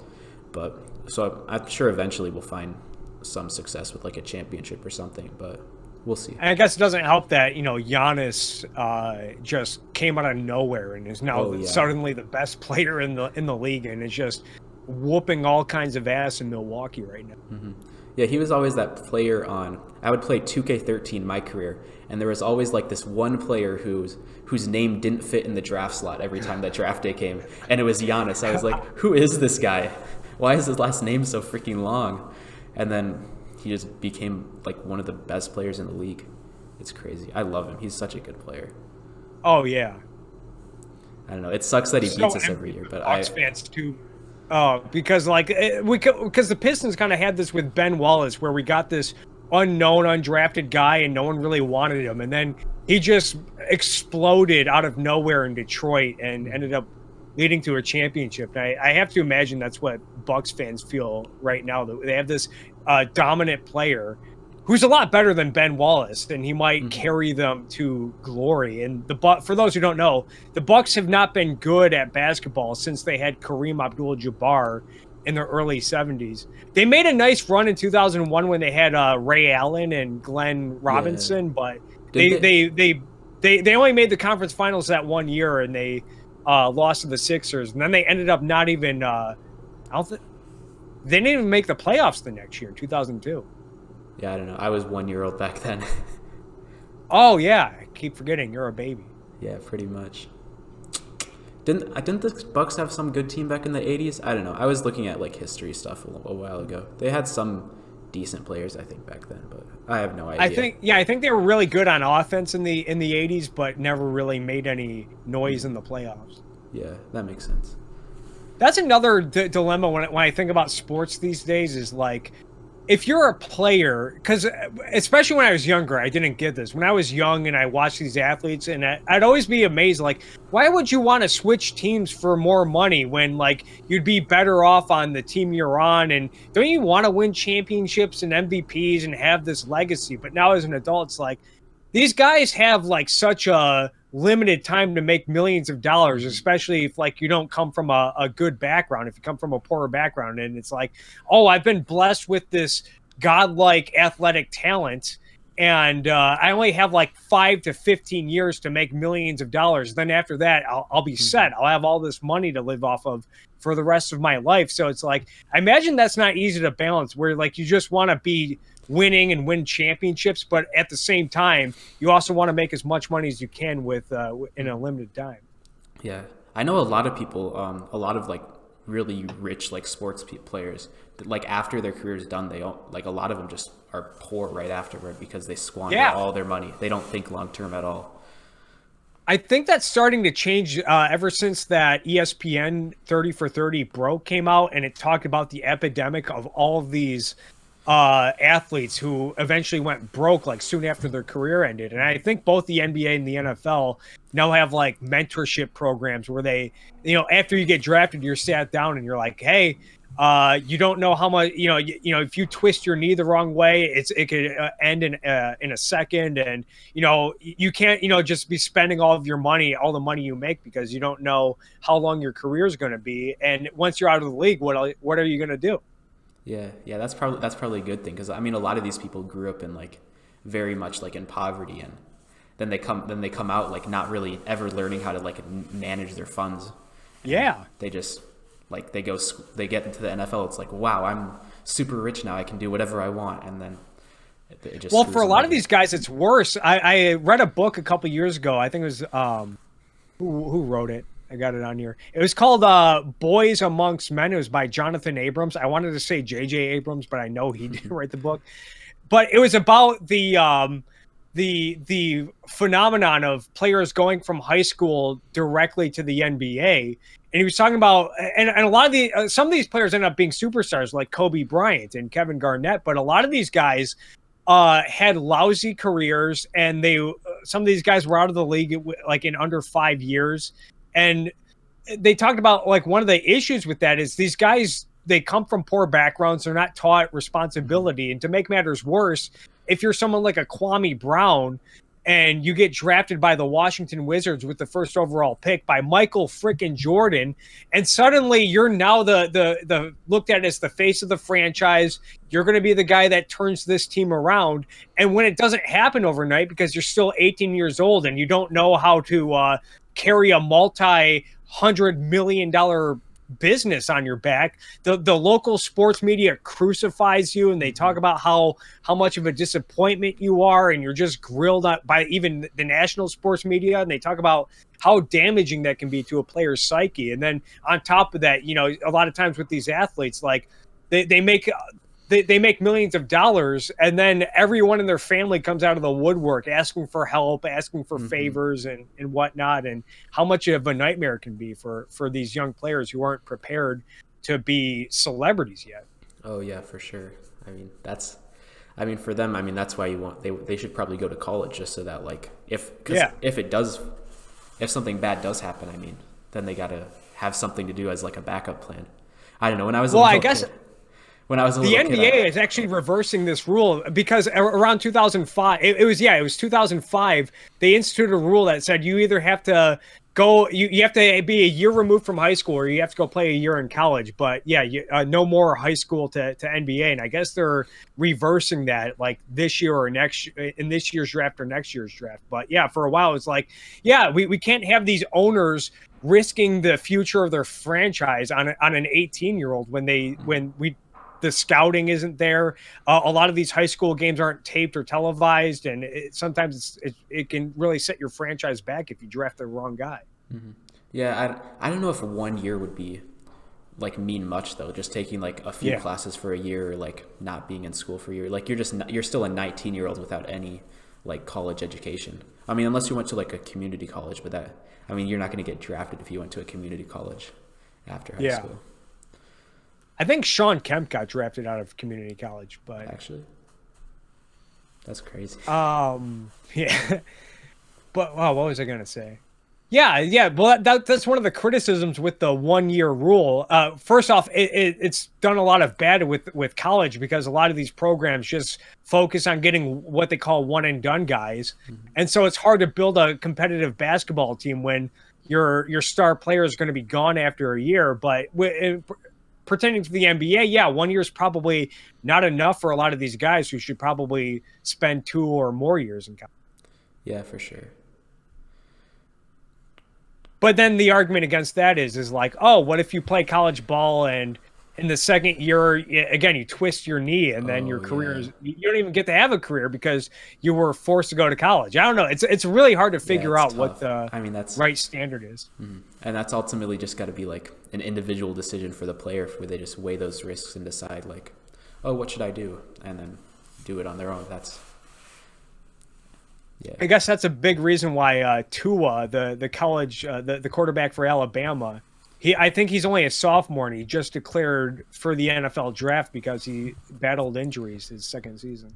Yeah, that's probably a smart thing because you want to get in, get that contract, get some money, and if you're going to get injured, you want to get that money before you get out because they don't pay college players anything but the scholarship, I guess. But yeah, they don't pay college players. Wink, wink.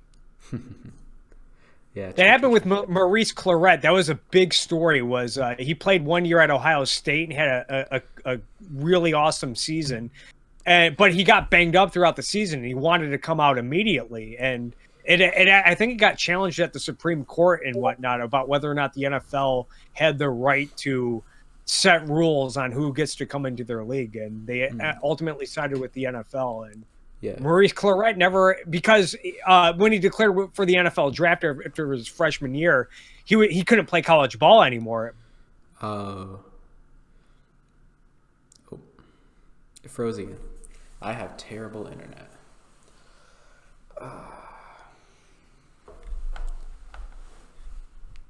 Let's hope it works.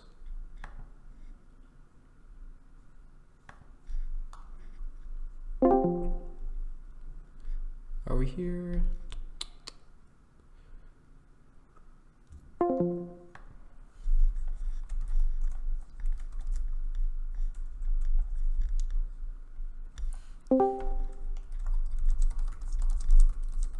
Ah, there you are. All right. Sweet, we're back. All right, it keeps freezing. It's all good though. What were you talking about? Oh, I think I was just talking about like another instance where it's hard to decide whether or not to stay in college. It doesn't matter. Yeah. Anyway, it seems like we're still having technical difficulties. Do you know how much record time we have so far? Did you want to call it a day? We're at about hour 30 minutes. An hour 30? Oh, wow, that's a long time. So yeah, we got a lot in. Unless there's something else you want to ask me about, or we can probably do this again some other time. Yeah, for sure. What is your Actually, so this is one thing that I was actually thinking about talking about before we started, but I never really got to it. What is your, well, actually, if you've been paying attention to my videos, you would see that there's some where I kind of talk about why I think Andrew Yang might be a decent candidate for president. I don't like a lot of Andrew Yang supporters. There's some that are good. There's some that I'm okay with, but I'm sure some are good people, but I think a lot of them have like him for the wrong reasons, but I do see UBI as possibly like a way to transition from welfare, a value-added tax replacing like like essentially if you think of UBI as like refunding someone's taxes, a value and replacing it with a value added tax, essentially it's moving from an income tax to a consumption tax, which is well, I think that's going to be one of the difficulties, just the practical side of it. I don't know if his value added tax is constitutional. I don't know if he'd be able to get it through. Yeah, true.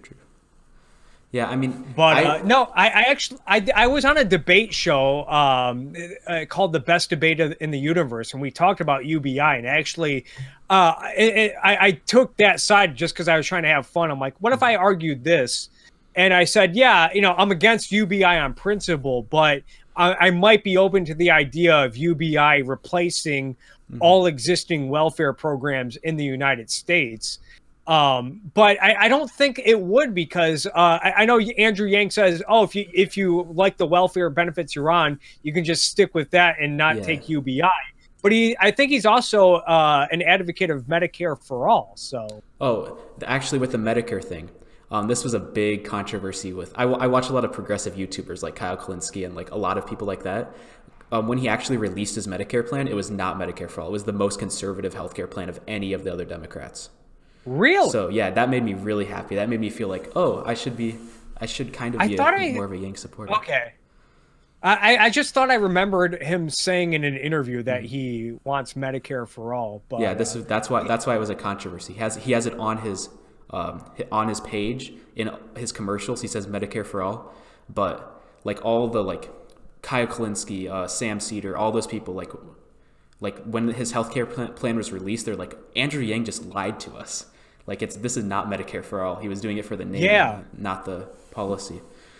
Like if you're not Bernie or AOC or if you don't agree with everything they say, they treat you like you're George W. Bush or Ronald Reagan. Like the way they talk about Elizabeth Warren right now, I find really hilarious, because 5 years ago they were probably all about Elizabeth Warren. I talked about this on my Twitch stream last night about how before Bernie Sanders ran, Elizabeth Warren was looked at as the hero of the progressive socialist left. Like whenever you went to Reddit politics, which is way left leaning, all they talked about was how great Elizabeth Warren was. And then Bernie started running, and I think he became the new hero. But now it's like they talk about Elizabeth Warren like she's Ronald Reagan, like she's this horrible. Yeah, it's crazy. And she is horrible, but She's not for terrible. the reasons they say.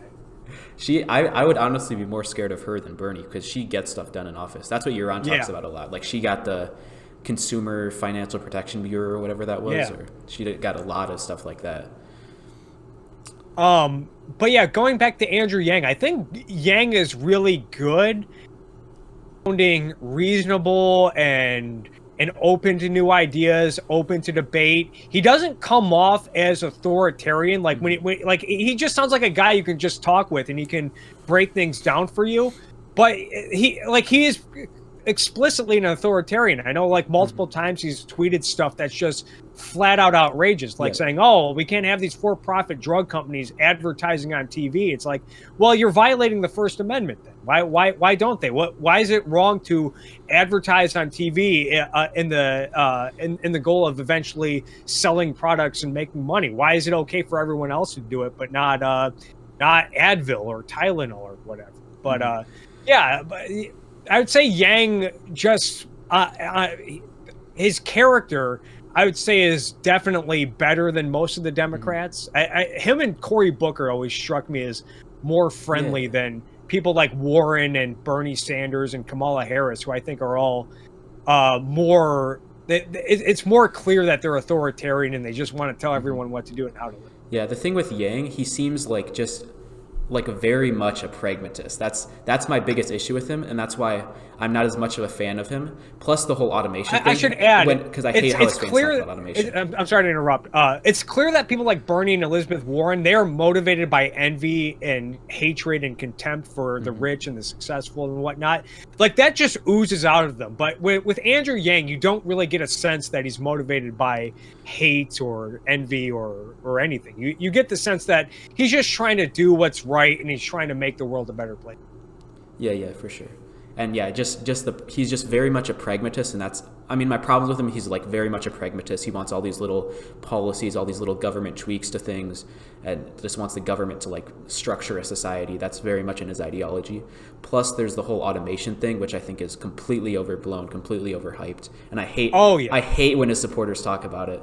But my thing with Yang, I think he has some individualistic tendencies. Like some of his rhetoric is very individualistic. Like regarding UBI, there were times where he's like, "No, you can spend the money better than the government can." That was like one of his talking points regarding that. And even if he doesn't necessarily believe that consistently, just getting that sort of rhetoric out there and like having that sort of more individualistic minded rhetoric, I guess, makes me a little excited. But I think what would make UBI more appealing, because I think he's also a champion of the $15 minimum wage, if I'm remembering correctly. No, but I think the UBI would probably be, it'd be a lot better if they just eliminated the minimum wage. I think a big issue with today's welfare program is that it's designed specifically to help poor Americans, obviously. But you have to qualify for welfare, and in order to qualify for welfare, like you're not allowed to have a certain amount of money in the bank. You're not allowed to earn a certain amount of money. And so what happens is a lot of people will get on welfare and they don't want to get off it because it's just like, well, if they're incentivized to not go out and make money and get off of welfare because it's like, well, if I start making money and then I don't qualify for welfare, what if I lose my job? Then I have to fill out all these papers and jump through all these hoops to get government assistance again. And I'm not going to save money because if I have $1 over $2,000 in my bank account, then I'll lose my welfare benefits and I can't have that. So, but with you, if you just replace the current welfare system and everyone gets $1,000 and you knock out labor regulations, then the people who are getting $1,000, now it's like, oh, well, I can just put this in the bank and I can go get a job. I can go get 2 jobs. And, I don't have to worry about losing, a rainy day or losing my job because the $1,000 will still be there and I don't have to jump through all these hoops. I think that would be one of the benefits. And I think economically it would be easier. In a way, it might be easier. I don't want to say it would. It might be easier for people to invest and plan long-term because the economy would be more predictable, where with welfare schemes, it's just like, oh, yeah. If everyone just got a fixed amount, then it would be easier to predict. Whereas it's just like, is the government going to spend this much next year, or are they going to raise welfare benefits? Are they going to lower welfare benefits? Yeah, and that whole thing, like back to the whole like welfare trapping people. It just like if you have this fixed income that you're getting from welfare, if you have all this money you're getting from welfare, why would you abandon that to go take a risk? You're just getting that, so you're just going to stay with that. So like if you're like getting like a house from welfare, if you're getting all this money from welfare, all this food, like there's no reason to leave that. And like the whole thing, the other day, I was talking to somebody about like how in certain cities they're like trying to give people like an apartment if they're homeless. I mean, that's such a like good way for like a poor person just to say like, oh, I get a free house if I'm homeless or a free apartment if I'm homeless. Fuck paying rent, I'm out of here. And then it just makes homelessness so much worse. Oh yeah, exactly. What other aspects about Yang do you like? He's also when you said like the $15 minimum wage thing, he's actually not a supporter of minimum wage. That's one thing that I liked. And he's also like very much, from talking with other people who know more about Yang than me, he's very adverse to like regulations. He more wants to like use UBI to fix things, or like very much like opposed to regulations. That's one thing that I like about him. I mean, and then touching on what I just said, I said it might be easier to predict, but I guess that might be a slippery slope with UBI. It's just like, well, what if in 10 years it comes out that, the $1,000 a year isn't enough for everyone? So then you got to either raise it, you might have to double it in 10 years, and that would just make things worse. So yeah, no, I definitely agree with that. And I think that's one thing I'm nervous about, because my ideal with UBI is you implement it and then slowly get rid of welfare, or you get rid of welfare, you replace UBI with welfare, and then slowly over time lower the UBI. But I think just the way that people think about this sort of stuff, slowly over time it's just going to raise more and more and more. and then all of a Oh sudden, yeah, and I think that it would have to do that because what would really happen economically is it would devalue the dollar. It's getting $1,000. Well, the $1,000 is going to go down as a result, and it's not going to fix a lot of these problems because if the housing market say stays the same, like, oh, now you have $1,000 more a month to afford an apartment or to afford to rent out a house. Well, the people you were competing for that house with already, they also have $1,000 a month, so they're just going to drive up the costs essentially.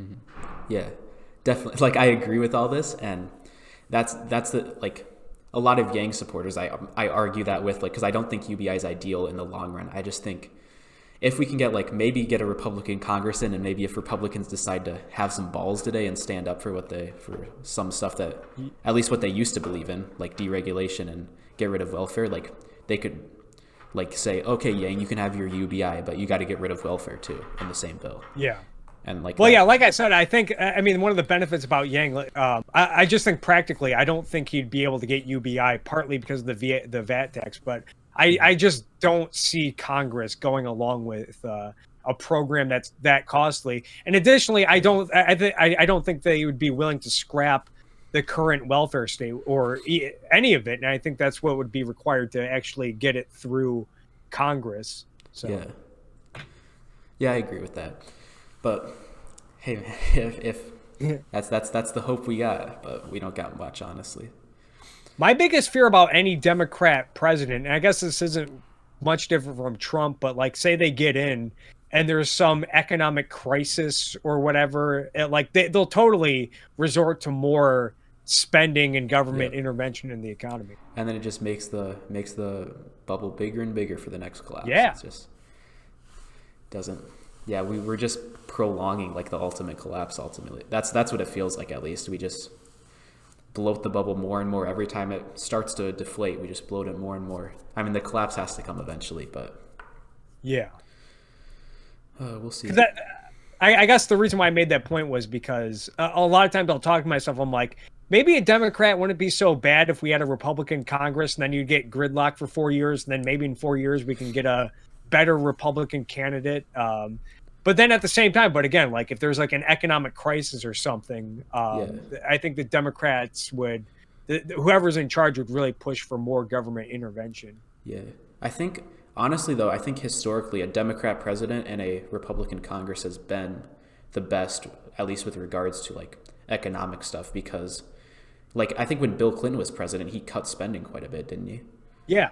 So yeah, but I think a big part of that was I remember Yaron mentioned this. I don't know much about the history, but I guess Ross Perot running in '92, because Ross Perot ran on a campaign of cutting spending and balancing the budget and the national debt, and because he got like 20% of the popular vote, but because he made a big fuss about it and because the culture reflected that back, I think it forced politicians to pay more attention to spending, and that was another key role of why. But yeah, I'm sure the Republicans played a huge part in that as well. Yeah, that's true. But the only risk there would be like if you vote a Democrat in and then you get a Democratic Congress too, because that's probably the worst possible outcome. Oh yeah, I feel like. But yeah, so I don't know what I'm gonna do in 2020. If Yang's not on the ballot, I'm probably just gonna write in Rucka. But I don't think he's old enough yet. But I live in California, so it doesn't matter. California's going to go blue either way, so I'm probably just going to leave the presidential ticket blank. Yeah, that makes sense. That's honestly what I might do, but because I'm in South Dakota, and it's probably definitely going to go red. Yeah. If I were in a swing state, I don't know what I would do, but you know what? I'm not in a swing state, so I don't have to. It's not a problem I have to worry about. Don't have to worry about it. Yeah. But I mean, the thing with politics is it's a big deal, but it's ultimately not like that big a deal. Like it's the most important thing is live your own life, strive for happiness, try to find happiness in your own life in whatever ways you can. And politics is just seems like the objectivist perspective seems to be like because both parties are just really, really terrible. It seems to be like, who can save us? What way can we buy America more time for us to re-educate and turn around the culture, make the culture more rational to where we get more we get better politicians. So yeah, like, and you see it right here. It's like, oh, maybe if we got a Democrat with a Republican Congress, that would stall things out and buy us more time. Yeah, that's the goal. I think if Biden gets the nominee, I'll probably vote Biden because, I mean, he's not like as bad as Trump, and Biden's just more status quo, and the status quo is, I mean, we got to keep it as long as possible because we don't want like anything too extreme, I guess, at this point, because the only extremes right now are socialism and nationalism. Yeah, exactly. Yeah, I think I might vote for Biden. I hate Biden, especially after he said like last week that fossil fuel executives should be in jail, which I find awful.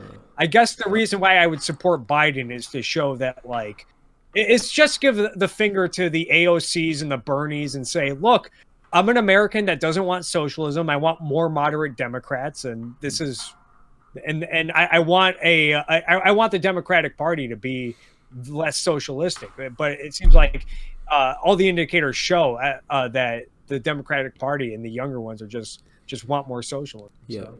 Well, actually, Gen Z has been a lot more conservative than other generations comparatively at the time. So maybe there's some hope, but also conservatism isn't really free market these days. No, and it's really, really ugly.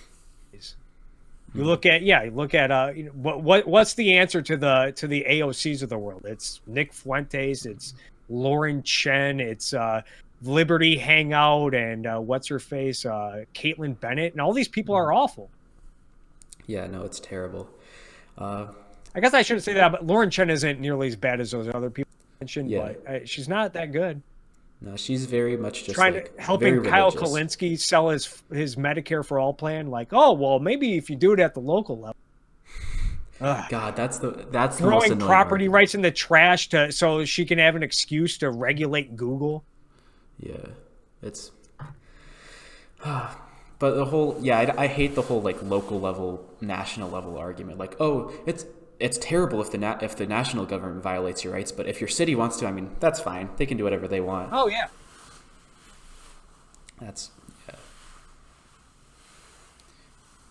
Yeah, it's frustrating, but got to keep doing it. Got to keep calling them out.